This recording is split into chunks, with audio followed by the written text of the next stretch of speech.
Hey gamers, welcome to another episode of Bonus XP. Today we're going to talk about what we played in 2022. And Jason and Casey, I'm not sure about you, but there were way too many games that I played. This is going to be a lot. Yeah.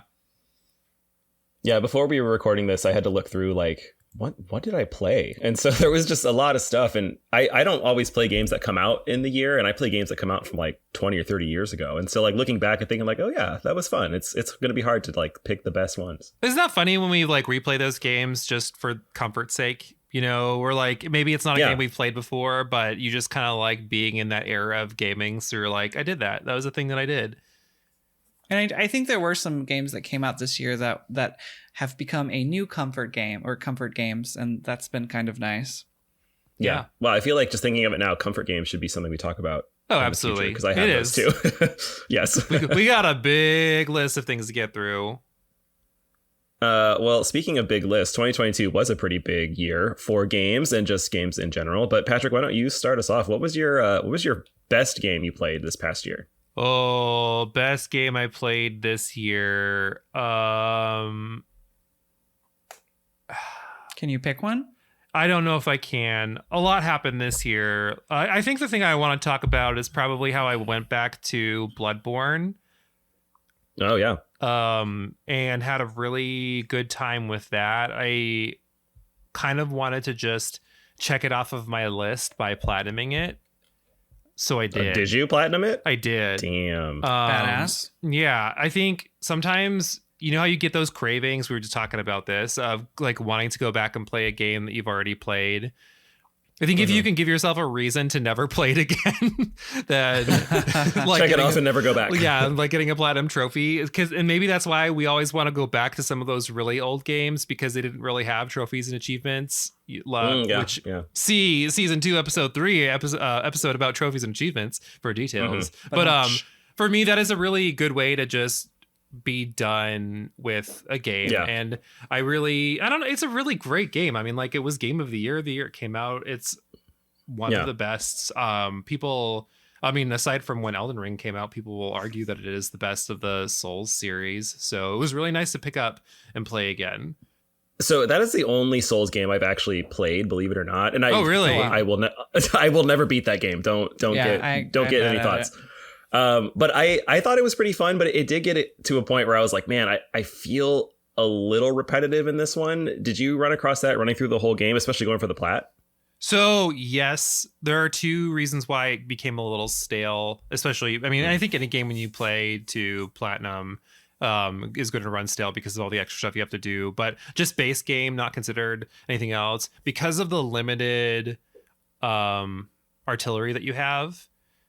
There's only so many variations of what your character can be. So I felt like I was using the same weapons throughout the majority of the game, especially when some of the early weapons are just so good. Mm-hmm. So I think, is that kind of what you're talking about? So your moveset's really not changing all that much. And, there's not really too many special ways to beat the bosses. So I agree with that. And then in terms of just platinuming in general, the chalice dungeons.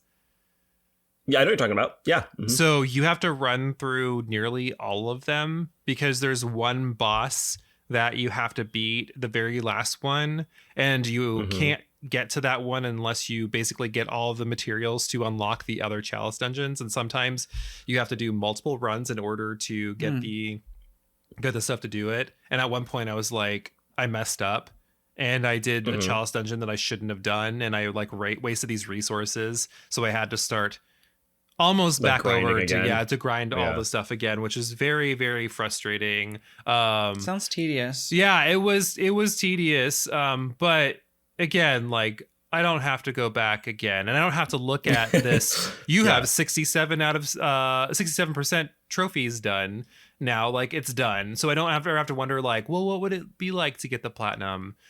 But so when you were done with the game, did you nicely place it back on the shelf, or did you fucking throw it across the room and never look at it again? Do you remember how quickly I deleted Fallout 76 when we were done? Yes. Yeah. As in, it was like that. We were still on mic together on stream. I'm still going through the end credits oh cool, and it's already gone. I'm Patrick has left the voice chat. Add like 3 minutes to that, and it was pretty much the same thing. But if you guys, must have loved that game. That's great. I think it is one of the more fun Souls to be in because it's not a medieval Souls. You know what I mean? It's very steampunk Souls. I do like its aesthetic a lot. The little I've played.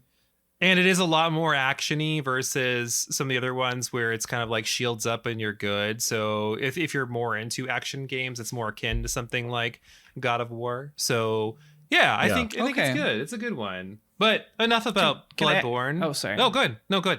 Yes. Oh, it is a Bloodborne question. I know that you played and beat Elden Ring this year, and I didn't know if you had thoughts on like which you like better. Oh, Elden Ring. Since Elden Ring is such a big game. Elden Ring is again another one that when the Lord moves me, I will do this. I'll do the same thing. Yeah. Well, the hardest thing for those games is coming up with the build, because whenever I play a game, I like to be able to dabble in a lot of different fields. And because I'm very red mage in how my approach to things, and those games aren't always the greatest for that, because you can spread yourself too thin. So that is usually what makes me hesitate, because I start to get legit panic attacks when I'm planning a character. And like, I downward spiral. It's even worse for Etrian Odyssey. Like if I have to pick a party, I just anxiety spiral until it's just like, maybe I just shouldn't even play the game because of all the thought that goes into it.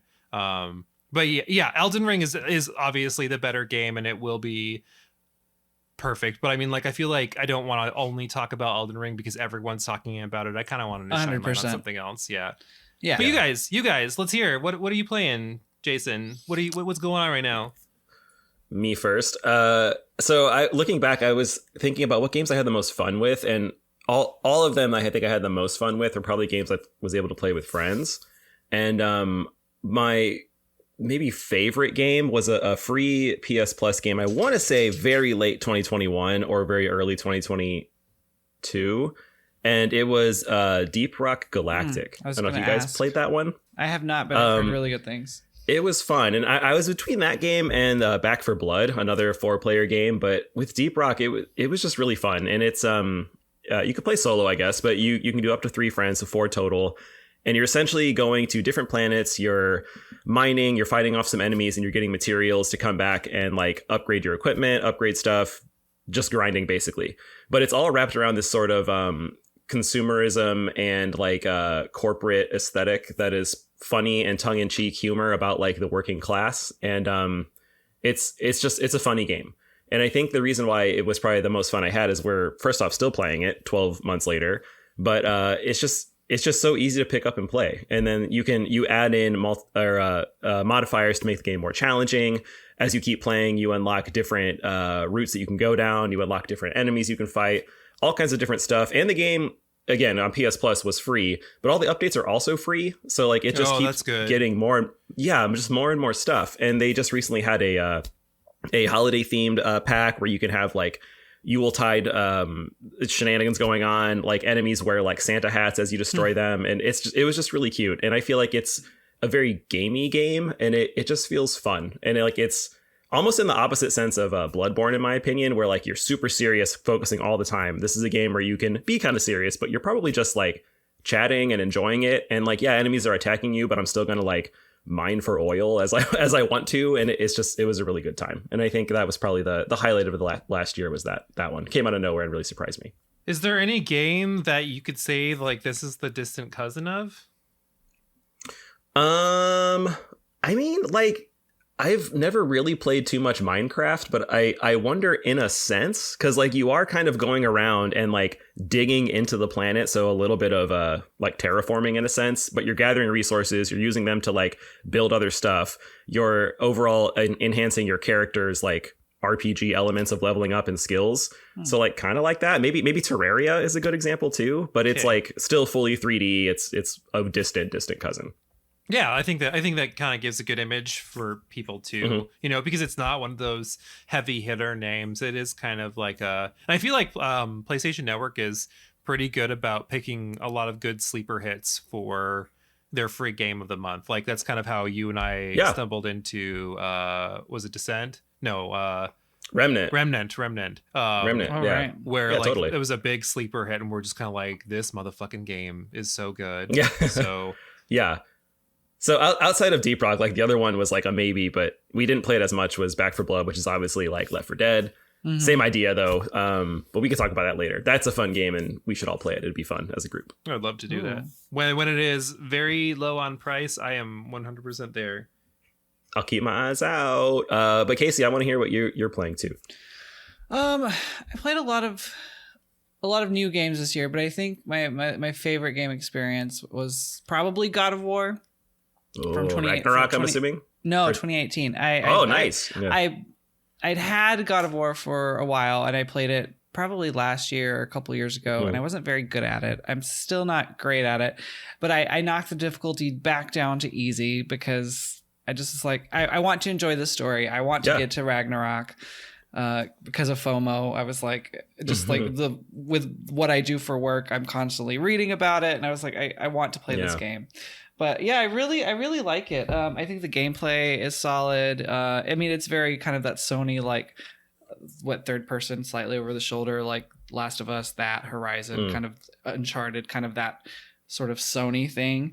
But the performances are incredible. Not to get like too like deep or personal, but there were a lot of like the way that Kratos like speaks to Atreus like was makes like, you feel good in your butthole. No, well, he does have. Wow, what a statement! You can't see me, but nice I'm raising voice. my eyebrows. My eyebrows right now. But like it was almost like triggering, just because like from like past stuff with my stepdad, he was just like such a jerk. But it kind of like helped me work through like some memories that I had forgotten about, like just with like the way that he treats him, and then and not that we ever had sort of like a coming together, and I never wanted that because he was a horrible person, but it was really cool to kind of see their relationships slowly get better and the respect to sort of start going both directions, though Atreus is still kind of a little shit through through a lot of it, and I still haven't beaten it, though I'm very close. But I have Ragnarok sitting there ready to be played. It's tempting you. Still in its plastic wrap, but I've just got to buckle up and do it. I'm so excited you mentioned that, because I have an anecdotal story. I always tell when people ask what I think is a loaded question, when they're like, you play video games, what's your favorite game? And I can never really answer. But one of my favorite games, without doubt, is God of War 2018. I think it's fantastic. And the thing I always point to, besides the story being really great, is I think that game is a masterclass in like moving you forward gameplay wise with how you use the elements of gameplay. So like it slowly kind of brings in how you use your Leviathan axe, and then later on the spoilers that you can use.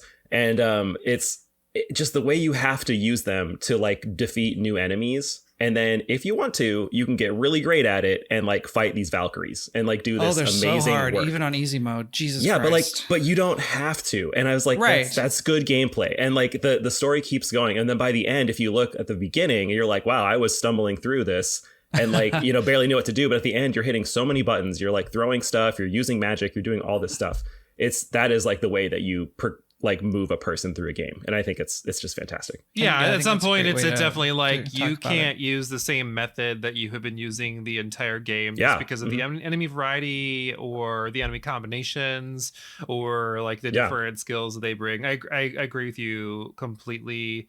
I think for me, the biggest disappointment in that game, and the only disappointment with those types of games, were the limited number of boss battles or treating regular enemies as bosses was never a win for me.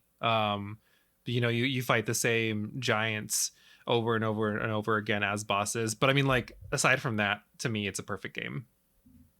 Yeah, I think that's a really good point. And I really hadn't considered the lack of like major boss battles. That's not exclusively to that game. I mean, like, I think of almost every game that you play that's in the similar vein, and it's the same thing. Like even Devil May Cry kind of hits that as well too. Still a fun game. Okay, so obviously we've played a million games, and we did not get to talk about all of them because we just ain't got that kind of time.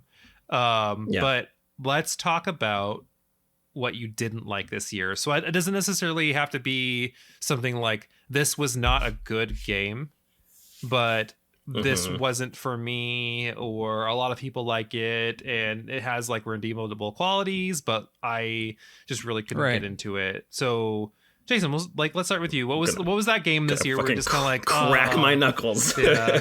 I am so ready. If you all know me, this is probably not a surprise, but I was incredibly let down by Overwatch 2.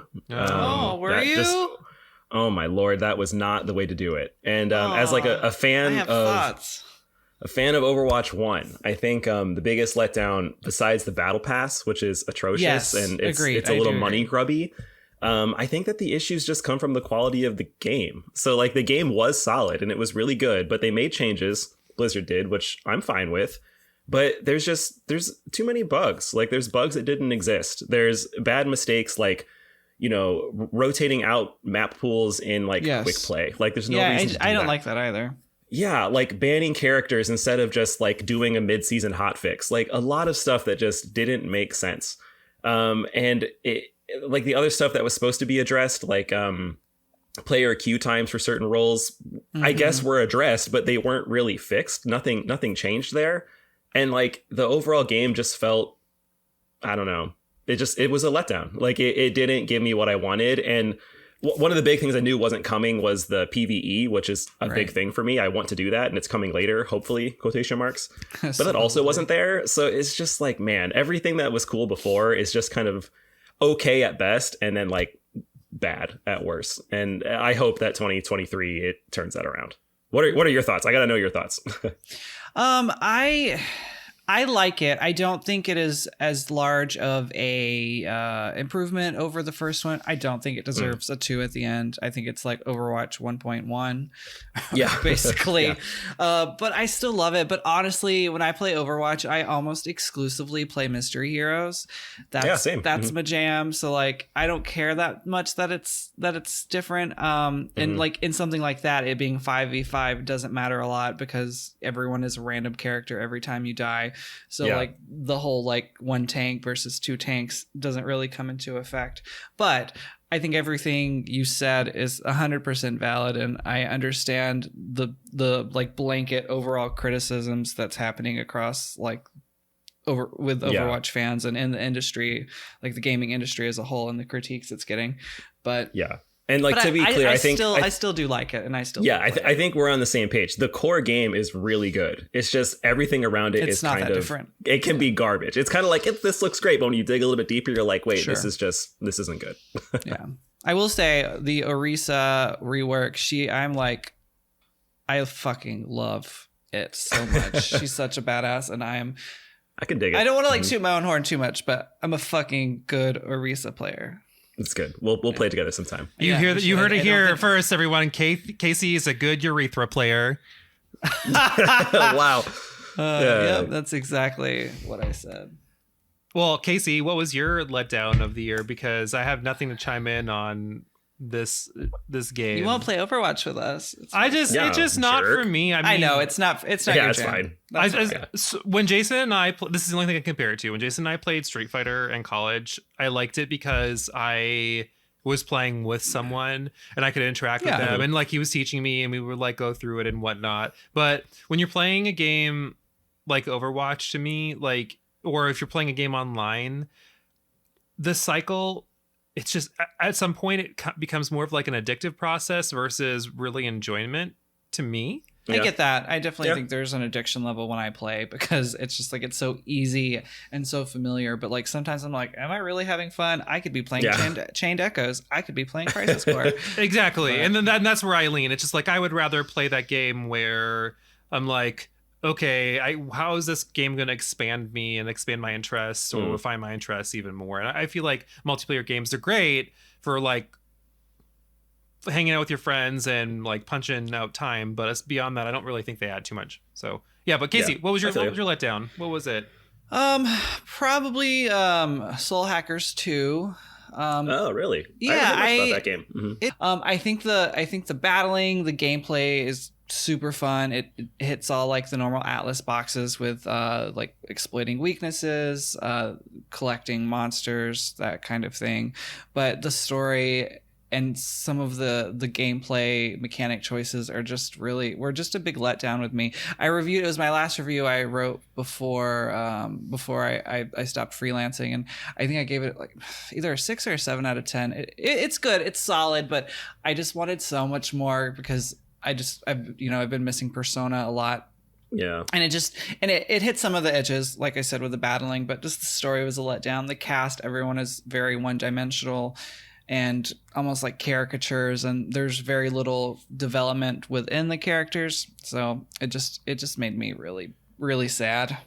I'm not gonna lie, because I play a lot of SMT games. That one I just had zero interest in playing. I think that's fair. SMT has enough sub-series that like, why do we need this many when you're really just selling the same package over and over and over again? It's not even any different than any of the other ones. And why not do something like revive Digital Devil Saga, play something that played just a little bit different as opposed to this like series that really didn't have much of a fan base. You could tell by looking at it when it came out, it's like, this is going to be a very mediocre at best game.